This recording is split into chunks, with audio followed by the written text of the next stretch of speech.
Hello friends, welcome to Haji's kitchen. இன்றைக்கி நம்ம கிச்சனில் எங்கள் வீட்டில் அடிக்கடி செய்கிற ஒரு ட்ரெடிஷ்னல் ரெசிபி தாங்க நான் இன்றைக்கி ஷேர் பண்ண போகிறேன். இது பேர் உருதுல கேதான்னு சொல்லுவாங்க. தமிழில் என்னன்னு தெரியல, பட் ரொம்ப ரொம்ப நல்லா இருக்குங்க. இது நான் சின்ன பிள்ளையிலேருந்து அடிக்கடி சாப்பிடுவேன். ரொம்ப சூப்பராக இருக்கும். இது பார்க்க கஞ்சி மாதிரி தானே இருக்குது, பட் சாப்பிட்டா வயிறு நல்லா ஃபில்லிங்காக இருக்கும். டேஸ்ட்டு அல்டிமேட்டாக இருக்குங்க. வாங்க எப்படி செய்யறதுன்னு பார்த்துடலாம். நான் இன்றைக்கி ஒரு கப் பார்லி ரைஸ் எடுத்திருக்கேன். இதை நல்லா கழிஞ்சிட்டு ஒரு 2 மணி நேரம் ஊற வச்சுக்கலாம். இந்த அளவு ஊறி வந்ததுக்கப்புறம் மிக்ஸி ஜாருக்கு மாற்றி பல்ஸ் மூடில் போட்டு அரைச்சி எடுத்துக்கணுங்க. இந்த மாதிரி பேஸ்ட்டாக அரைக்கக்கூடாது. இந்த மாதிரி ஒன்றும் பாதியமாக பல்ஸ் மூடில் போட்டு அரைச்சி எடுத்துக்கலாம்.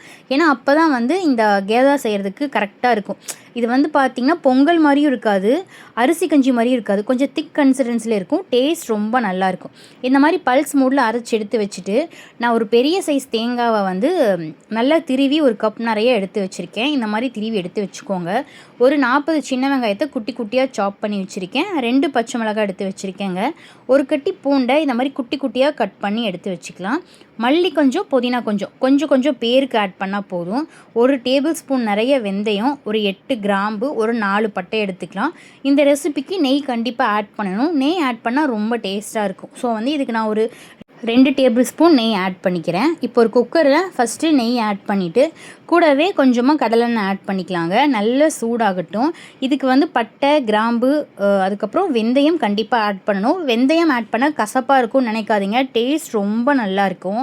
இப்போ இந்தளவு எண்ணெய், நெய் ரெண்டும் சேர்ந்து நல்லா சூடானதுக்கப்புறம் எடுத்து வச்ச பட்டை, கிராம்பு, வெந்தயம் ஆட் பண்ணி நல்லா பொரிஞ்சதுக்கப்புறம் ஃபஸ்ட்டு நம்ம பூண்டு ஆட் பண்ணிக்கணும். இது கூடவே பூண்டும் ஆட் பண்ணி பூண்டு நல்லா வதங்கி வந்துடணும். இந்த அளவு நல்லா கிறிஸ்பியாக வதங்கி வந்ததுக்கப்புறம் கட் பண்ணி வச்சுருக்க வெங்காயம், பச்சை மிளகாயும் சேர்த்து வெங்காயம் நல்ல கோல்டன் ப்ரௌன் ஆகிற வரைக்கும் வதக்கி விட்டுக்கலாம்.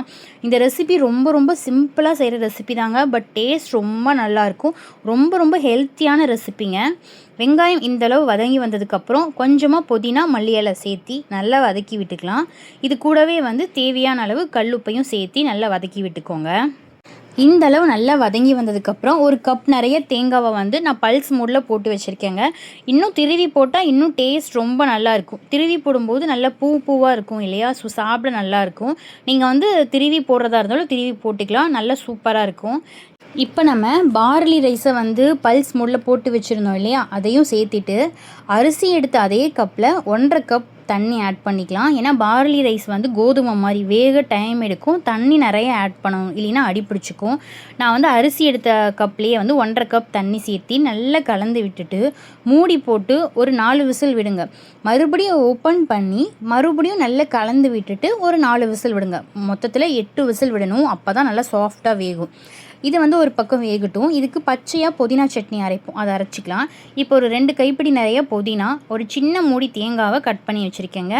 2 பச்சை மிளகாய், கொஞ்சமாக புளி எடுத்து வச்சுருக்கேன். சின்ன வெங்காயம் ஒரு கை நிறைய கட் பண்ணி வச்சுருக்கேன்.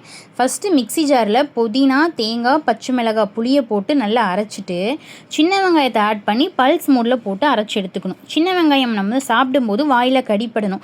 அப்போ தான் புதினா சட்னி நல்லா டேஸ்ட்டாக இருக்கும். ஸோ இந்த மாதிரி வெங்காயம் போட்ட உடனே பல்ஸ் மூடில் போட்டு எடுத்து வச்சுக்கலாம். சூப்பரான புதினா சட்னி ரெடி ஆயிடுச்சுங்க. இப்போ பாருங்கள், சூப்பர் டேஸ்டியான கேதா ரெடி ஆயிடுச்சு.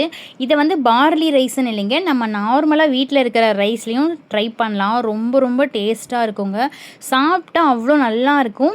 முக்கியமாக சாப்பிட்ட உடனே சீக்கிரமாக டைஜஷன் ஆயிருங்க. டேஸ்ட் ரொம்ப நல்லாயிருக்கும். எங்கள் வீட்டில் பார்த்திங்கன்னா, நான் சின்னதாக இருக்கும்போதுலேருந்து பெரியவங்கலேருந்து நான் குட்டி பிள்ளையாக இருக்கும்போது இந்த பிரேக்ஃபாஸ்ட் எங்களுக்கு தருவாங்க. குழந்தைங்களுக்கு கூட விரும்பி சாப்பிடுவாங்க. அந்தளவு டேஸ்ட்டாக இருக்கும். இதை பார்த்திங்கன்னா நம்ம தட்டில் போட்டுட்டு கொஞ்சமாக புதினா சட்னி வச்சு புதினா சட்னி கூட சேர்த்து சாப்பிடும்போது ரொம்ப ரொம்ப டேஸ்ட்டாக இருக்கும். கண்டிப்பாக ட்ரை பண்ணி பாருங்கள். முக்கியமாக இந்த பார்லி ரைஸ் யாரெல்லாம் சாப்பிட்லான்னு பார்த்திங்கன்னா, டைஜஷன் ஆகாமல் இருப்பாங்க இல்லையா? அவங்கெல்லாம் அடிக்கடி செய்யலாம். ஏன்னா இந்த பார்லி ரைஸ் டைஜஷனுக்கு சூப்பராக ஹெல்ப் பண்ணும்.